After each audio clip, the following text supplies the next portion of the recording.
Hello,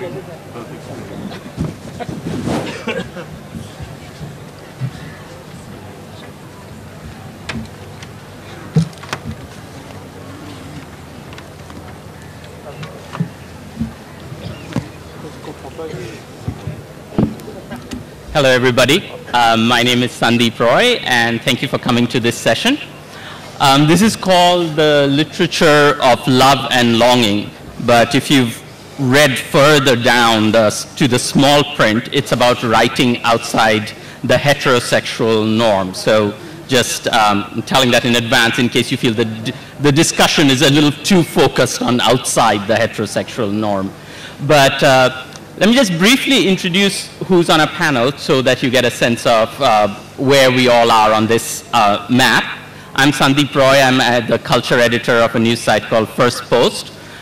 Before that, I volunteered as editor for a magazine called Trikon, which is the oldest South Asian LGBT magazine in the world. I did that for about 12 years. And this year, there is a new anthology edited by Meenal Hajratwala, who was here at Jaipur last year, called Out. And it's called Stories from the New Queer India. And I have a story in that along with a lot of other people. And in shameless plug, I think that is available at the bookstore as well. And next to me is Devdutt Pattanaik, and you've probably read a lot of his stuff on Indian myth and mythology. And he has this wonderful book called The Pregnant King, and dealing with a lot about the fluidity of gender in our myths. Next to them is Andrew Solomon. Some of you might have already been here earlier this week when Andrew was talking about his book, Far From the Tree, which is about how parents deal with children who are different in many ways. And before that, he was a National Book Award winner for his book on depression, which, as you just heard, which he's going to do a reading from later on today at the Darbar Hall. And Andrew tells me he wore these reddish pink pants specially for this occasion. So,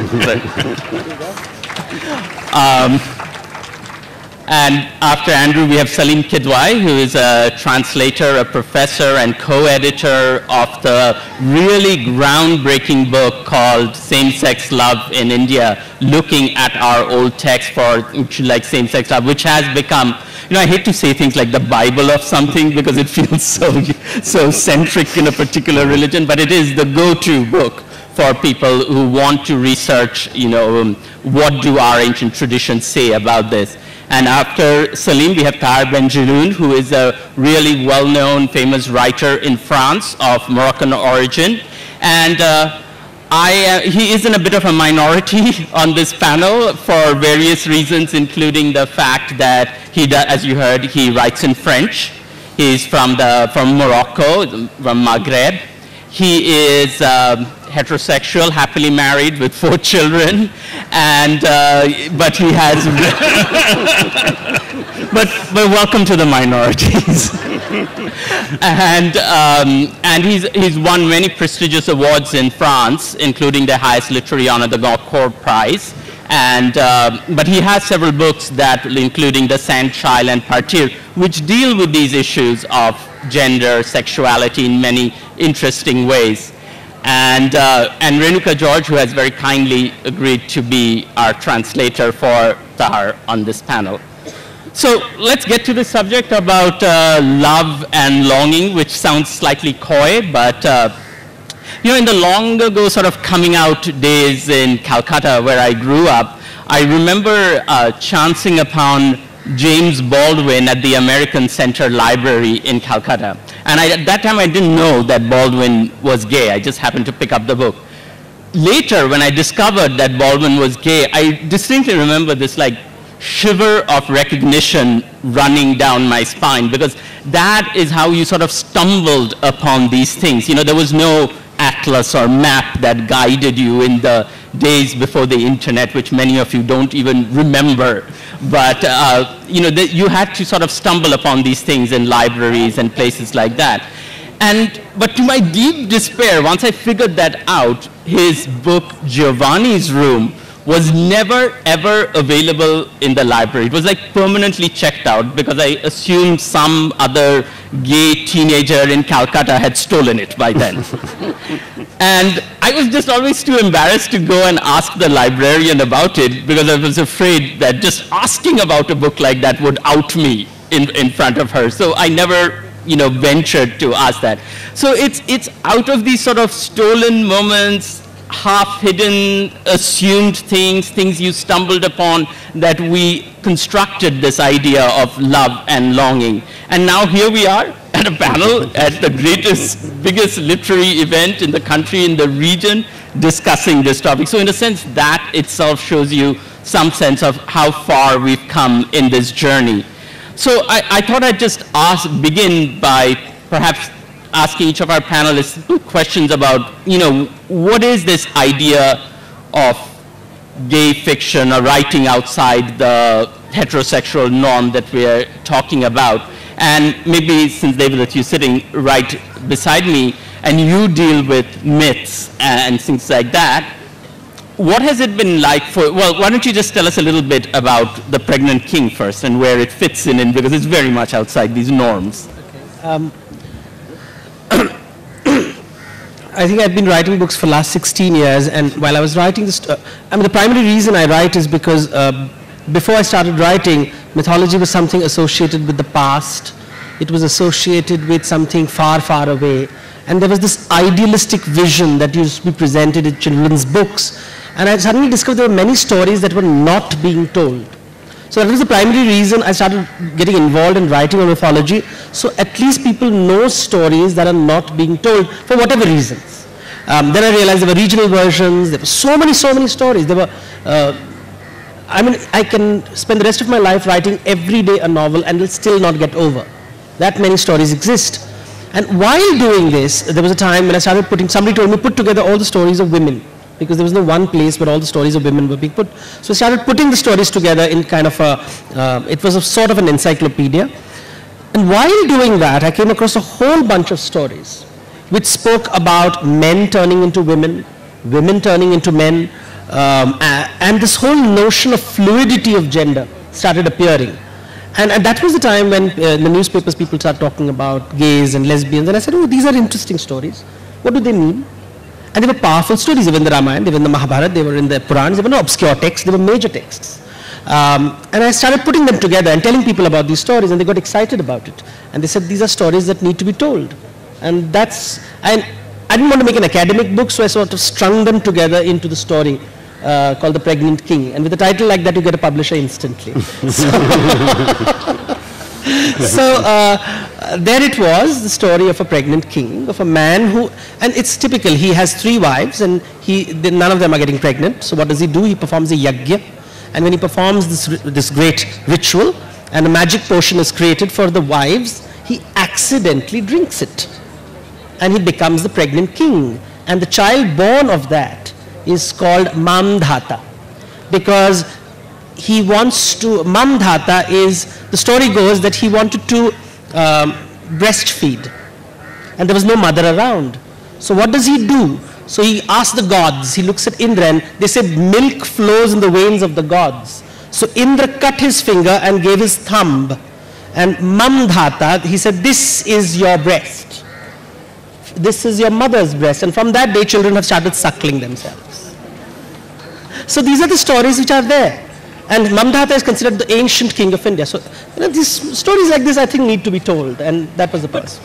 But when you did write, when you did start looking at these gender issues and fluidity, because it's true. I mean, we all have heard of these stories about men becoming women, women becoming men. And maybe we don't think of them as that much more than in the Greek myths where gods become swans and deer and things.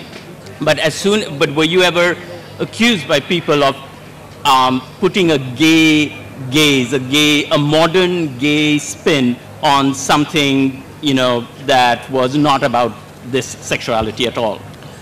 You see, it's my nature of writing where I never like to box things. I don't box, so the villain is not boxed, the hero is not boxed, the man is not boxed, the woman is not boxed. I don't like to box people.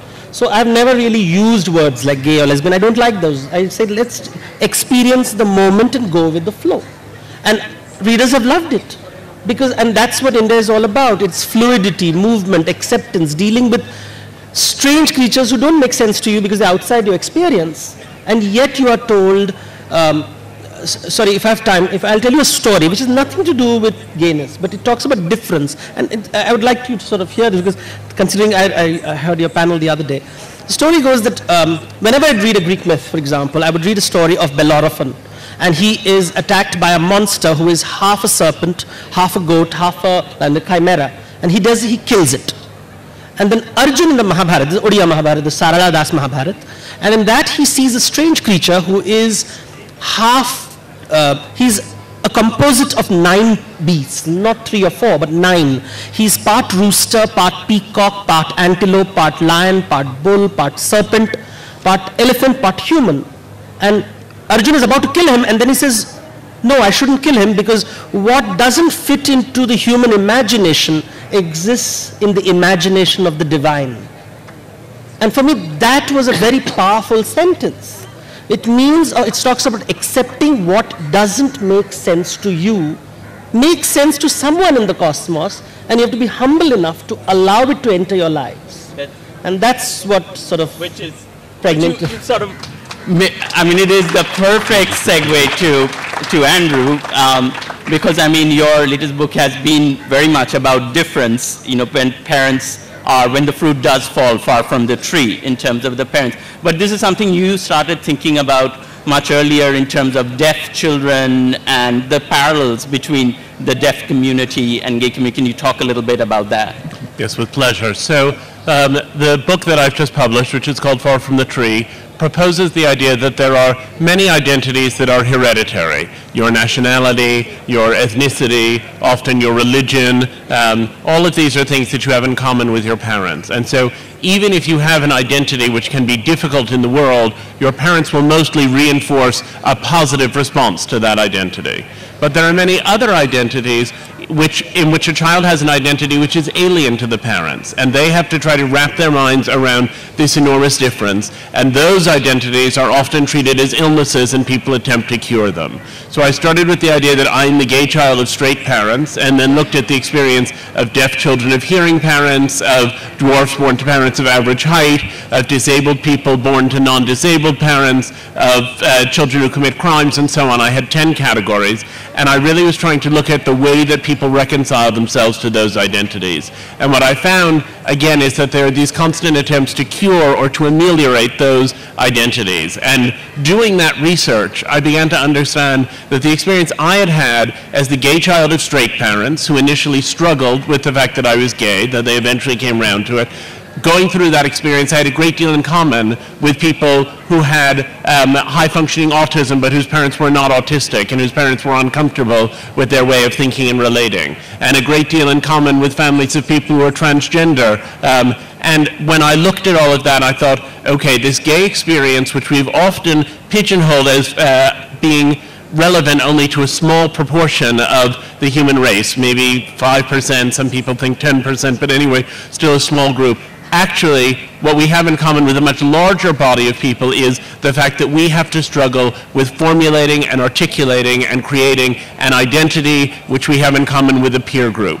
I called the hereditary ones vertical identities because they're handed down generation to generation, and these other identities I called horizontal identities because they're identities that essentially are learned from a peer group. So you have parents of a deaf child who want to get that child to function in the hearing world. They sometimes oppress the child mightily in attempting to do that, and then the child discovers a world united around the use of sign language, and suddenly the child thinks, oh, this disability that I have is also an identity. And I said almost anything can be described in negative terms as a disability or in positive terms as an identity. And the tension between those two ways of looking at any condition is enormous. If you group together all of the people who are encountering some form of difference in themselves or in their children, you suddenly discover that instead of a group of tiny minorities, you have the majority of the human experience, which is struggling always with difference. I have yet to meet a parent who has not said to me that they have at some moments looked at their child and experienced him as alien, as foreign, as incomprehensible, as bewildering. And the process through which parents go from that sense of an unknowable child to the acceptance and love, which are the ideal of family relations, that was the process I wanted to chart. And for me, even though the book is only framed with my own gay experience, the entire book is about an experience with which I have a great deal in common. Thank you. Thank you. Saleem, Kidwai, when you started researching the book with Ruth Vanita, the book Same-Sex Love in India, you were stepping into what was largely a lot of uncharted waters for many people. I mean, this is the kind of stuff, for example, I knew in my stint as an editor with Tricon, this was exactly the kind of stuff we were grasping for, looking for, trying to highlight, but it just wasn't available. Can you talk a little bit about the challenges of like sort of pioneering and going into these fields, trying to uncover these texts, and what kind of stuff you found? The reason we started doing this was simply because of the absence of material like this. The teacher of history, of course I came across references. There might not be a, I'm not sure what queer writing is, but there's clearly something as queer reading. And as a queer person, I was reading and wondering what was being made of that information by students, by other researchers. With other researchers, I could see what they were doing with it. But there was this silence, this complete silence, which no one even questioned, leave alone break. And after 20 years of that teaching, I realized that the silence needed to be broken because there was so much material. And I met Ruth, who had been doing the same thing. So we actually didn't begin researching the novel when we met, but we'd both individually been researching the subject.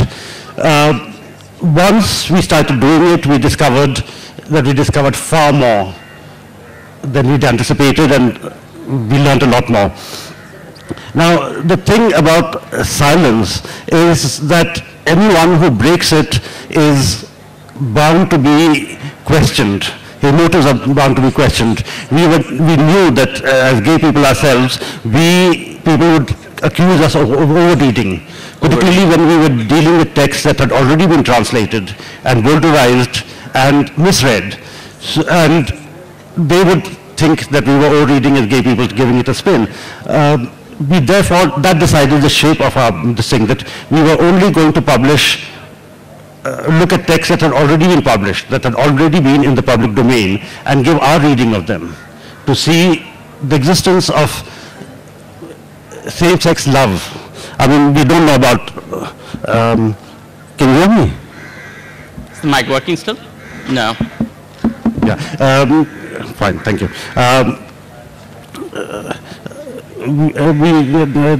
The people couldn't question the authenticity of our texts. Texts that had been accepted and published by other people. We just pointed out the things that could be read into those. Can you give, for our audience here, just like a couple of examples, from maybe far back as well as more recent times that you included? I'll just give one example, which is the body of the territory that I was dealing with. I mean, Ruth was dealing with the ancient India, I was dealing with medieval, and most of our material was in Persian and Urdu, and in the form of poetry, where the expression was far more open. But with poetry, you can disguise and you can read whatever you want into it. And given the tradition of the ghazal, which is supposed to have defined, where the beloved is defined as God, as divine, and an ideal good couplet is supposed to be one where the lover and the divine can be interchangeable. Now, once you accept that format, the beloved is always male, because in Urdu all poetry is gendered male. I mean, they use the female, the male words with it, and that gave a concept. Of course, a lot of women who were addressed in that poetry were being addressed as men, which gave people the opportunity or the chance to then cover up the men who were being addressed as beloved as women.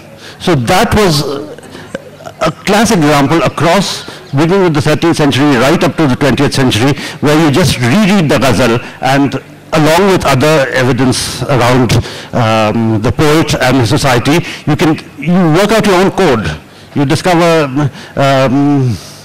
little signals that indicate certain truths which have disguised completely, been disguised by earlier scholars. Now, one more thing that I want to say is that what we discovered was an enormous amount of suppression of original works which are still in manuscript form from Indian libraries and institutions. Some of the Indian Urdu stuff written in Lucknow, we had to consult archives in Holland because the Urdu ones, even if they're available, have been decanonized. You know, this is not good writing. For instance, when you're talking about converting genders, when a male poet changes his voice into a woman's voice in the ghazal, and for a change breaks the tradition of male addressing a male, they immediately sort of said, this is frivolous poetry, this is non-important poetry, and there it's gone. So, when you say they, who did this? I think the literary scholars, and especially post-1857, end of 19th century and early 20th century, we are dealing with a sort of institutionalized homophobia, particularly among academics, because they're all apologetic about the very free traditions of Urdu poetry earlier. So they had completely, I mean, the academy had completely suppressed the stuff. So I can give more examples, but I'm sure. Yeah. So we'll get to that.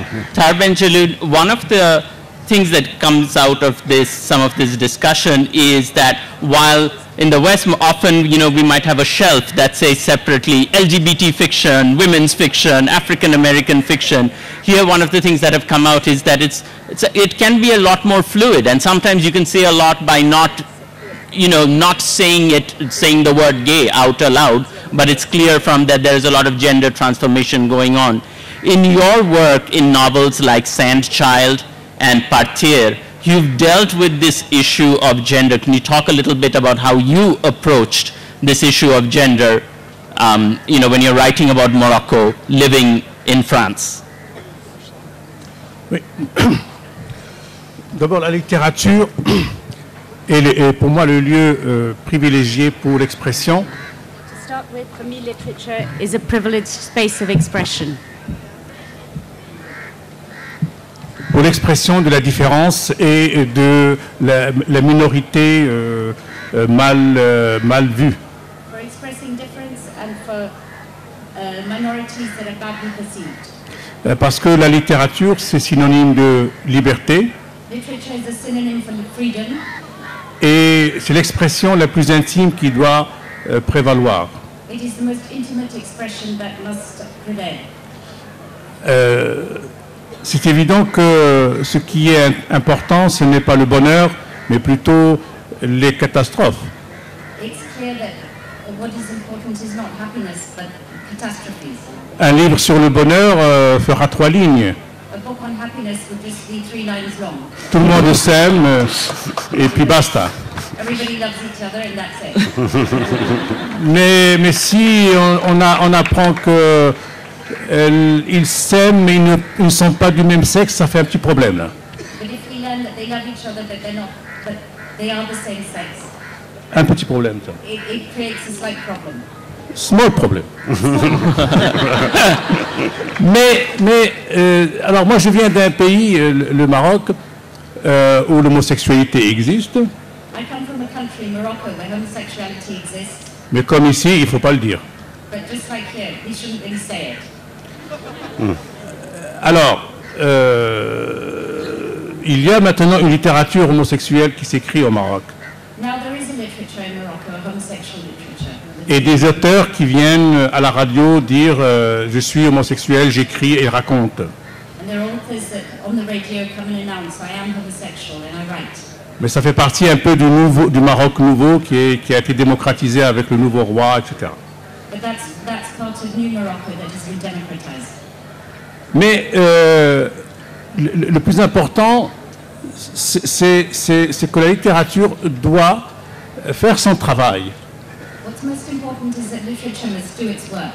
Moi, je me suis intéressé dans un de mes romans qui s'appelle L'enfant de sable, je me suis intéressé au détournement de l'identité sexuelle. In one of my novels called L'enfant de sable, Children of the Sand. Sandchild, the Sandchild. Sandchild. Sandchild.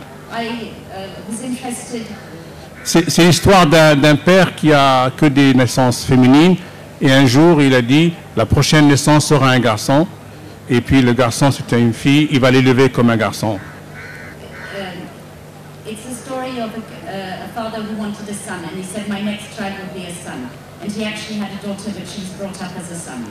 C'est l'histoire de ce roman qui après, la suite c'était The Sacred Night, qui raconte la libération de cette femme. The next one was called The Sacred Night, which talks about the liberation of this woman. En même temps, j'ai eu la chance de rencontrer Jean Genet, qui était un très grand écrivain du XXe siècle, français. I was lucky enough to meet Jean Genet, who is a very important 20th century French writer. Homosexuel Homosexual. Et voleur, And a thief. et qui a fait de la prison, He had been to prison, et qui a écrit une œuvre magistrale. and he's wrote an incredible work. Mais quand je l'ai connu, il détestait les homosexuels. When I knew him, he hated homosexuals. C'est-à-dire que, je peux expliquer, il disait, je suis homosexuel, ce n'est comme j'ai les yeux bleus. He used to say, I'm homosexual. It's La- as if I have blue eyes. Je n'ai pas à faire une association pour ça. I don't have to create an association for that. Le jour où tous les yeux bleus feront une association, moi je fais une association d'homosexuels. The day everyone who has blue eyes creates an association, I'll start an association for homosexuals. Et un jour, comme j'étais très ami avec lui, une association homosexuelle voulait lui consacrer un numéro spécial d'une revue. One day, as I was a very close friend of his, there was a review that wanted to Et il m'a dit, dedicate a special issue to il him. était en colère, il m'a dit, les PD m'emmerdent. And he was really angry. And he said, Les gays. fuck gays. Enfin. Mais dans la culture arabe, l'homosexualité est présente dans la poésie. In Arab culture, homosexuality is present in poetry. Nous avons un très grand poète qui s'appelle Abu Nawas. We have a very great poet called Abu Nawas.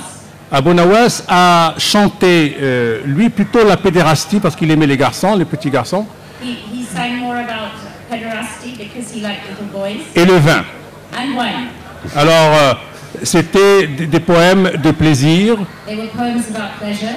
que nous avons tous étudiés à l'école. And these are poems that we all studied in school. Mais comme disait tout à l'heure mon voisin, My neighbor just said a few minutes ago, toutes les chansons arabes les plus populaires et tous les poèmes arabes les plus populaires all the most popular songs and poems, Arab songs and poems, quand ils s'adressent à une femme qui est aimée, when they're addressed to a woman who is loved, ils la masculanisent. they demasculate it. Ils disent Habibi et non pas Habibati. They say Habibi and not Habibati. Habibi, c'est masculin. Habibi is masculine. Alors vous entendez un homme pendant des heures en train de chanter l'amour qu'il a pour cet homme qui est une femme. So for hours you can hear a man singing his love for this, that he has for this woman that is a man. Et ça, c'est toute l'ambiguïté qu'il y a dans la littérature arabe. And this is all the ambiguity that there is in Arab literature. Alors, moi j'ai dans un roman dont on a parlé à l'instant, qui s'appelle Partir, j'ai un personnage qui est homosexuel. In one of my novels called Partir, I have a character who is homosexual. Mais il va séduire un jeune Marocain qui n'est pas homosexuel. But he seduces a young Moroccan boy who isn't homosexual. Mais il lui fait comprendre que s'il part avec lui, il va le faire émigrer en Espagne. But he tells him that if he leaves with him, he'll help him emigrate to Spain. I want to get into like the economic compulsions that, you know, sexuality is affected by, but I actually wanted to feed off one of the points that Tahar brought up and put it to Anderson. I mean, I think we're all agreed that if Jean Genet had still been alive, he would not have approved of this panel at all, you know. But one of the things that Tahar brought up was that if we were writing about just happy people, the books would just have 3 lines. And a lot of what ended up being called, gay fiction, and here I should mention that I do apologize for the fact that there are no women on this panel. This is like a big omission in this panel. But what was called gay fiction often was all about the angst of being outside, of not belonging, of being in the shadows. Andrew, now that in this time of gay movement, when it's all about, you know, equality, marriage, we can do the same things as heterosexuals can. We can have families, we can serve in the army, we are the same. That might be good for a movement, but is it good for literature? Well, it's a tall order to say what's good for literature. Literature, I think that there will come a new phase in gay literature, that literature which had to do entirely with feeling marginalized, with feeling at the edge, with feeling in pain, will shift to a literature which is about the struggle, the now validated struggle, not to remain at the margins. Even as that struggle progresses, however, I think the marginality remains inherent to any condition that doesn't affect a majority of the population. And I think even in the most liberal places, the issue of being gay remains a complex, a loaded one. There's tension with organized religion, there's tension with families, there are all kinds of tensions. They're not as acute as they were, but they're there. I'll tell two little anecdotes that to me sum up the issue. And sum up to some extent the issue of the obligation of this literature to continue to address outsiderness. One is that I have a relative who was having a difficult time at school and was being bullied, and whom we thought might be gay. And when I was discussing the issue with my father, I said to him, well, look, I think he's having a struggle a lot of the time because I think he may be gay and he's struggling with that. And my father said, but he sees you with your husband and your children. He lives in New York. It's the 21st century. What's the struggle? And I said, no, I said, you're looking from this outside perspective and you see how much things have changed. And I look from an inside perspective and see in many ways how little things have changed. He's still dealing with being different from other people. He's still dealing with having a condition which is sometimes used as an insult in the mouths of small children. He's still dealing with issues that will involve this ongoing political struggle and which will put him in the struggling class. The other thing I would say is that I'm on the board of the National Gay and Lesbian Task Force in the U.S., which is just having its 25th anniversary meeting right now. For the first time, the President of the United States made an address to the conference on LGBT equality. It's extraordinary how much progress there's been. And we had a board meeting a year ago at which we discussed the question of what will happen after marriage. Because the issue of gay marriage in the United States has become so urgent and has become so vehemently argued and has now been endorsed, the idea of gay marriage, by the President of the United States. There is a perception that that was the inequality and that once we have marriage, there's nothing else to worry about. And that's actually not the case. There's the prejudice in the schoolyard, there's the prejudice in the workplace, there's the prejudice against families, there are the economics which are different for gay people than they are for straight people for a whole variety of reasons, including the fact that the production of biological children, if you can't do it easily with a person to whom you're married or with whom you're partnered, is expensive. There are all kinds of other issues that remain there. And I think what the gay literature needs to do is to go from the Jean Genet standpoint, which was of being completely outside and delighted by it, to a point at which you say, this is what's the same, and this is what's different, and we cannot lose the nuance, and we cannot lose the urgency of the profound differences which do exist, and which, in fact, I believe, will always exist. Let me, thank you. I want to open it up to questions soon, but I wanted to briefly just get quick responses from both Saleem and Devdutt. Since Andrew talked a little bit about what he thinks gay literature might need to do now to sort of reinvent itself and make itself more relevant to what it is, and like shed old paradigms, as it were. I mean, in India, we're not yet, we have a sodomy law that is still, the repeal of which is still going to be heard in the Supreme Court. We are not near same-sex marriage yet, though I do have a lot of gay friends who would happily settle for a gay arranged marriage. They would be very happy if their parents found themselves a nice Gujarati boy to settle down with someday. So we might be very ripe for that. But at the same time, we have the new anthology that Meenal edited out is published by Shobhana Narayan's Queer Ink publication. So they're looking, so there is a certain marketplace that they're thinking exists for queer writing that didn't exist before. Do you think Saleem, that that is a good thing, or does that have the risk of, again, pigeonholing, putting gay stuff on a particular shelf as opposed to it being a more fluid thing? It works both ways. I'd rather have it on one particular shelf than not at all, or mixed up and buried somewhere where it can't be found, which has been what libraries did, as you just mentioned. Most probably Jelloun's room had been taken out of circulation rather than borrowed. And I've seen that happen, you know, with same-sex love in India, we could not first find a publisher in India. We had to find one abroad, and then it came back here. And things in the last 10 years have changed. Suddenly, it's acceptable, it makes money, and here you have publishers so eager on a sexuality list that sometimes I think they let their standards down, both in terms of fiction and non-fiction writing. So when Andrew says that you should have, you should be talking about certainly, I think what we should also talk about, of course we can't go on forever. In India we still have to talk about marginalization, but once that's over, I think we need to have a debate among ourselves, because I think many issues that people don't even realize. I find sometimes the most homophobic things being said by gay people themselves, because they seem to have absorbed a lot of patriarchal values. So I think literature should, I mean, it will continue, hopefully will continue, but I hope there's more discretion in, I think just increased publishing, but discretion, editorial discretion. While we get ready for the first question, do you have a little something to add, Devdutt? Well, I don't know, little something? There's size is not an issue here. Go ahead.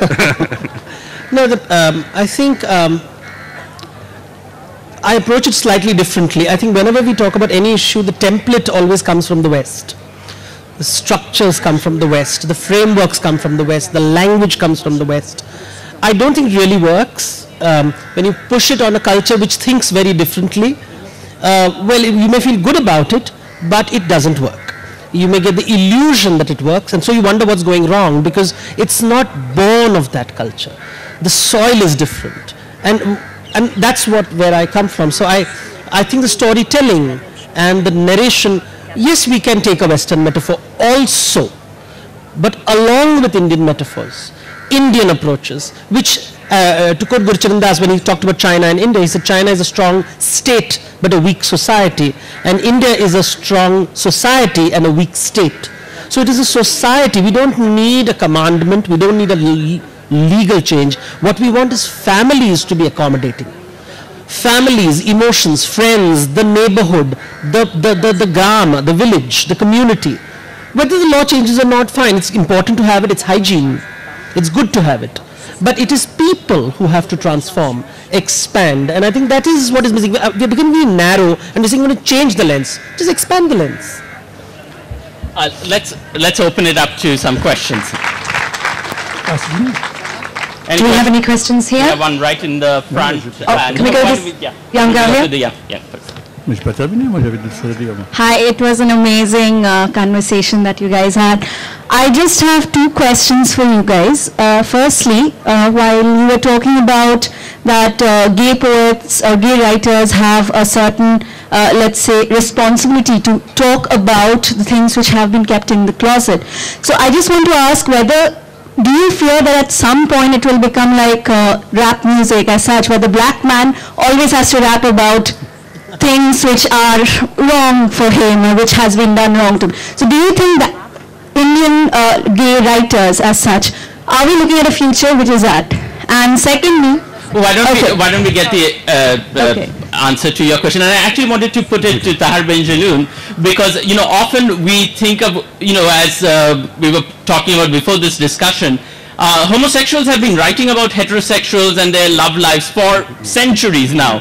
Nobody sort of questioned that, but every time somebody writes about something homosexual, there's a presumption that, oh, this must be coming from lived experience. Tahar Ben Jelloun, when you write in your novel Partir about a relationship with a gay man, did you face these kinds of issues? It's like, who are you to write about this? Non, moi j'ai remarqué, en tant qu'écrivain, observateur, j'ai remarqué qu'il y a la prostitution qui touche aussi l'homosexualité. C'est-à-dire que... As a writer, I've noticed that there are things like prostitution that touch homosexuals. C'est-à-dire que le jeune homme, il va devenir homosexuel uniquement pour sauver sa peau économiquement. A young man may become a homosexual just for economic reasons. Comme on voit par exemple des femmes qui acceptent de partir avec un monsieur très riche et qui vendent leur corps pour pouvoir sortir de la misère. Just as we see young women who agree to go out with a man who's very rich just to get themselves out of misery. Pour moi, il n'y a pas de différence entre... C'est un corps qui se vend et une âme qui se perd. For me, there's no difference. It's a body that's being sold and a soul that's being lost. Thank you. You have a question to the left. The young woman over there. Yeah. Hi. My question's in two parts. The first one is to Mr. Solomon. I remember during the session, you were asked whether arranged gay marriages would work. And I would be interested to hear your response to that, because it has been my understanding, and I may be wrong, that gay marriage and gay relationships indeed are fundamentally about the fact, the autonomy to choose who you want to have a relation with, who you want to get married to, and does an arranged relationship or an arranged marriage undercut that? My second question is... I'm so sorry, one question per person, I'm really sorry. All right, Andrew. So I, of course, come from a very different world in which arranged marriage altogether is infrequent at this stage of development. So I think part of what's interesting from what Devdutt was saying earlier is that there is always an intersectionality of multiple identities. So how does your national identity, how does your sexual identity, how do various other social identities come together? So I'm here speaking as a gay person, but also as an American. This is the gay panel, so I've been addressing the gay subject. But I think the question of what it means to be Indian and gay, where those things intersect, has something in common with what it means to be American and gay. It has the gay part in common, but it's separate from the Indian part. I think the question that comes up if you look at the issue of arranged marriage is what a marriage is, and whether a marriage is essentially an arrangement whereby two people confront the economic challenges of the world and bring up a family, or whether a marriage is an expression of an extraordinary discovered love that would previously have been unimagined. I think both are part of marriage, gay marriage and straight marriage alike. In the front here, who was it that you... This gentleman? Yeah. The question to Andrew and Dr. Devdutt. In a country where the celebration of Shikhandi and Ardhanarishwar has been eternal, do you see that the issues are not only related to LGBT and gays, but also to tolerance to difference? And if we can sort of expand the discussion to the challenge that we are facing all around, where the tolerance to difference and variety is reducing, and this becomes a manifestation of that. Thank you for that. I'll answer it metaphorically. You see, where is there the maximum diversity? Maximum diversity exists in the jungle. Where is the maximum order? In the field, where the man decides which seed to sow. So on one side you have diversity, on the other side you have order. Once you have order, you will have economic benefits, you'll have... Now you have to decide what do you want. Diversity, order. Diversity, order. Jungle, ya khet. And the thing is, that's the struggle that we face, right, all the time. I want diversity, but are you willing to stay in the jungle? I don't want diversity, I want order, but then something has to go. Something will be a weed that you'll pluck out. Something will be invisibilized. Something will be rejected so that everybody can eat. Now that's Dharma Sankat. Is there a question towards the back? There's one on the left there. Yep, please. I'll try. This is for anyone who would like to answer. Is any book written by or novel written by a gay individual gay fiction, and should it be taken into consideration whether the person is homosexual or not? I had an example actually, which is... Just hold the microphone closer. Fight Club by Chuck Palahniuk. A lot of my friends didn't know he was gay, and it did change, like they had, why did you have to tell me that? Or what, really? I didn't know that, because it's about exerting masculinity, but Chuck Palahniuk is gay. So yeah, thank you. Who wants to take that up? I mean, it is the eternal existence. Everybody was passing those. How you react the individual and the book are two different things. I don't think it's wise to mix that up, but it can't be helped. It can't help if you ignore the sexuality of the writer. So I think this is a balance that it depends on the reader. Is all my writing gay? I don't think so.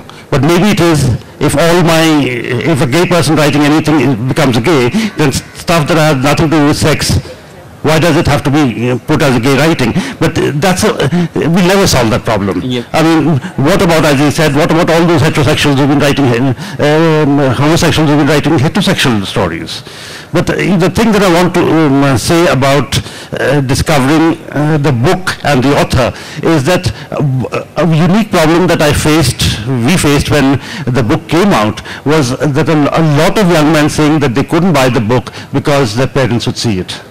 It was almost treated like porn, that if they see this, they think I'm gay.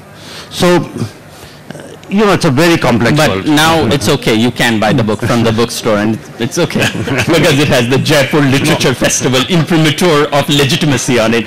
But juste, la seule question qu'il faut poser, est-ce que c'est de la bonne littérature ou de la merde? Si c'est de la bonne littérature, on s'en fout si le type qu'il a écrit est gay ou pas, ou s'il parle de gay. C'est de la bon livre ou pas, c'est tout. On s'en fout de la sexualité et de l'auteur et de l'imprimeur et du journaliste qui écrit et du papier et tout ça, on s'en fout. The only question that needs to be asked is whether the book is good or not. Good, we don't really care where the author comes from, what paper it was written on, who the publisher is, nothing like that. Is the book good? On a eu le même problème avec la littérature féministe. You wanted to add one. The same problem exists with feminine literature. Sometimes we forget, that the Kama Sutra is written by men who were celibate, and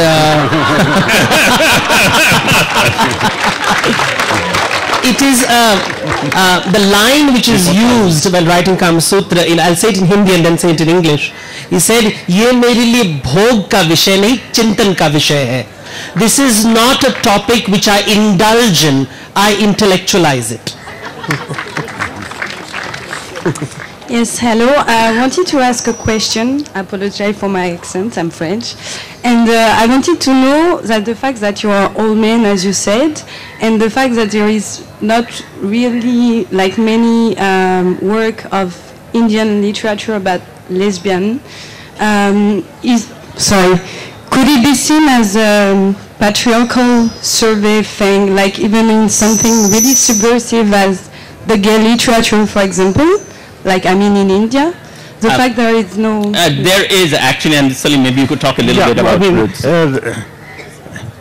The interesting thing is that when we were collecting modern extracts for our book, we found far more references to women, to lesbians, than to men. And that was very interesting because it was all written by straight men. So it's not as if, you can see why they were written. It's a little more easier to write about lesbians than write about yourself.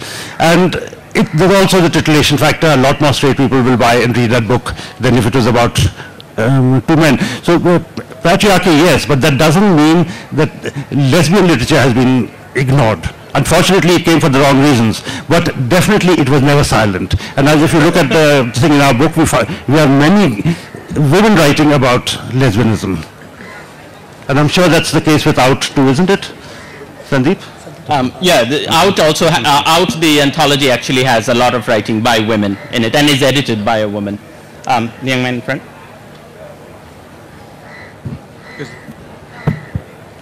Yeah, hi. As a budding writer myself who is straight or bi, I write stories where something like homosexuality wouldn't necessarily take up the forefront of the story, but it might be like a subplot or side plot. And as someone who might want to publish fiction or move into novel writing as a career in the future, would you say it would be beneficial for me to target foreign markets to publish my book as opposed to an Indian market, because I don't want to be shoeboxed? Like you said that, it found its way to India as opposed to being published in India. It was successful and then came back to India. So. Well, I don't know if shoeboxing is Sorry to use that term. No. And I'm saying I don't know if it's exclusive to any country. We're all very good at it. I would just repeat what he said that just write good literature. It doesn't matter whether you publish, it will be published here or there, whatever. Don't think of the market before you write. Just write good. Yeah, and I think that's important, like when you see a Mahabharat literature, it has so many queer stories inside, but it's not a queer novel. It's Mahabharat, so I think that's the important thing to remember. And I would just add, sorry for 1 second, but that the novel doesn't have to be the same thing to all of its readers. So there are some people who will be reading Giovanni's Room, for example, because it allows them to experience their own same-sex desires. There are other people who will be reading it for the sheer poetry of the language, and there are other people yet who will read it in relation to the time period in which it was written, or in relation to the idea of being African-American and how it intersects with these other things. When you reduce any work of literature, fiction or non-fiction, to a single theme that can be described in a word or even in a sentence, you narrow it terribly. We're trying to get to everyone's questions, but we're fast running out of time. But we have a lady here. Hi. Okay, I have read a couple of queer stories, and somewhere I feel they've been stereotype of, the hardships that they have to go through. But I know a couple of friends whose parents have accepted them, and some of them are like abroad getting married, and I would be attending their wedding soon. So why aren't the stories which shows the happier side of it? Everything is not just black, right? Those are the three-line stories, as No,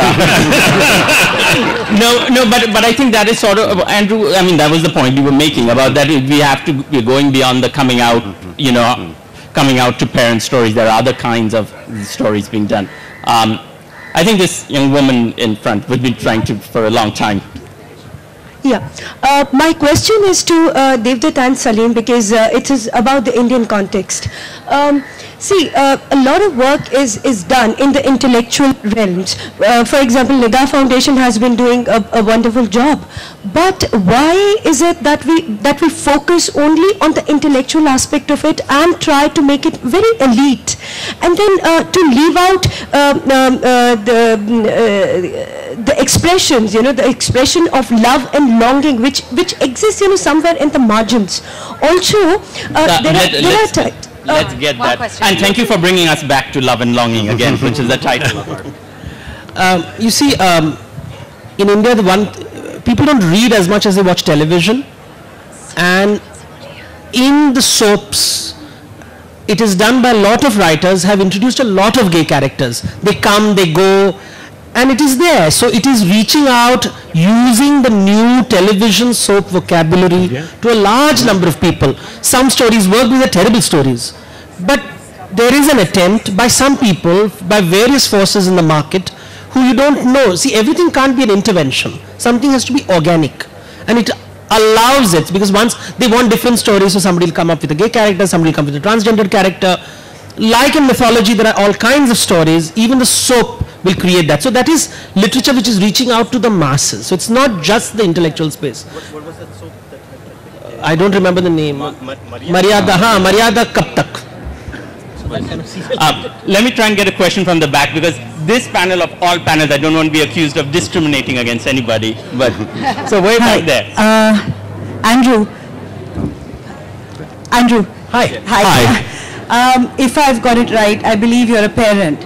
And actually, my question is not so much to do with the coming out phase of being gay, but also what, as a single parent, I find a more complex space in how to respond, and in discussions with my gay friends on being two same-sex parents to a child.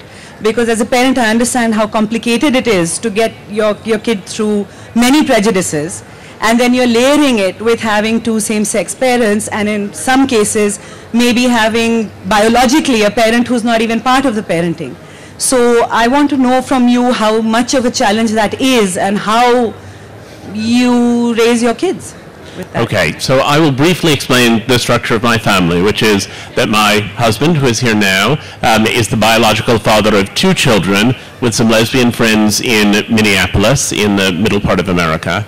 I have a daughter with a close college friend, and they live in Texas. She had been divorced but wanted to have a child, and I wanted to be the father of that child. And then we have a son who lives with us all the time, my husband and I, and who is in fact in Jaipur. They're not at this particular session. And he is an egg donor, I'm the biological father, and our surrogate was the lesbian mother of John's 2 children in Minneapolis. So, that's the structure of the family. And what I would say is that for a long time I perceived, and indeed I've written about this at length in the book, that there was a tension between 2 conflicting longings and desires that I had. One of which was to be true to my sexual identity and to be with someone to whom I was erotically attracted, and one of which was to be a parent. And I thought it was not possible to do both. When I was growing up, it was almost unimaginable that one could have children living in a gay relationship. And the society has shifted and changed in America profoundly to allow this to happen. Did I worry that there would be moments when it would be difficult for my children not to have a simple mother and father staying at home and waiting for them every day? Yes, there had been moments when I worried about that. But I thought, people who are going to be neglectful have parents, people who are unloving, have children, people who are unloving have children, people who are severely economically disadvantaged have children. Almost everyone can identify some way in which their parents present a challenge. We've tried to be very awake to what the challenges are. It's been very important, for example, that George's grandmother plays an important role in his life, so that we know that there is always the presence of the female, because both my husband and I are were very attached to our mothers. But I think the feeling overall has been, actually, back to the question that was posed at the beginning, that joy isn't describable in 3 sentences, that the joy of actually having love and a family, I think, is only intensified by the fact that at one point I thought no such thing could ever happen. Thank you. Juste un mot. L'important, c'est l'amour et les valeurs qu'on transmet à ses enfants. Peu importe si le père est père ou mère, on s'en fout. Le principal, c'est comment aimer un enfant et comment l'éduquer dans la dignité et les valeurs humaines. What's important is love and the values we transmit to our children. Love is the most important, and that it's how we bring up our children and how we transmit values of human dignity to them. I think that would be probably a great note to end this discussion, but do we have time for one? I did promise him, and I said you better make it We must good. keep a promise. Keep it brief, please. Last question. Thank you so much. Actually, my question is to the entire panel at large. We're always told that ideas have a lot of power to change society. Now, when we're talking about something like literature, which is the promulgation of an idea, how far do you think the entry, or rather the space, that queer literature or literature which is dealing with LGBT issues has created in changing the mindset of people in society at large, in a society such as India? In a society such as India, well, it's still, I don't know, Saleem, do you want to take it up? No, I don't want to. I'm just the moderator here. I don't get to predict anything. But I will just say, I don't know how far. You guys are actually the example of how far the mindset has changed in this country.